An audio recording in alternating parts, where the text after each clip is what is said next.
अभिजित मस्त मस्त.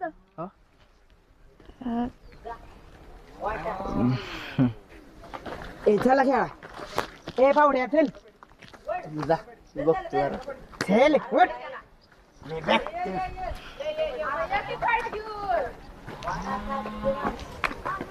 ते तुला माझ्याबरोबर वेळ मिळावा असं वाटत नाही का? वाटतो की. मग तू क्लासला का नाही आलास? आगवायच काम होतं म्हणून नाही आलो. माझ्यापेक्षा महत्वाचं होतं अभिजित. अरे मी तुझी किस्ती वाट बघितली. तुला तुला काहीच कसं वाटत नाही रे? माने सर एवढं चांगलं शिकवतात तरी माझं अजिबात लक्ष नव्हतं त्यांच्याकडं. बरं असू दे, उद्या तरी ये बाबा. केवढा खरं तर नाही जमणार मला.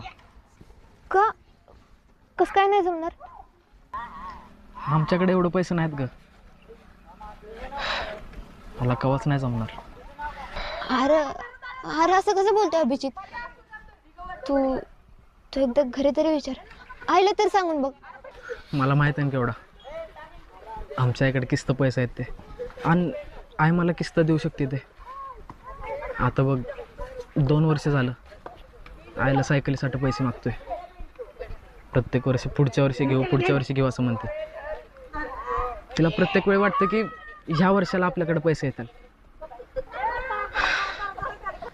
मग मी माझ्या आईला विचारून बघू का? अगं नाही नको.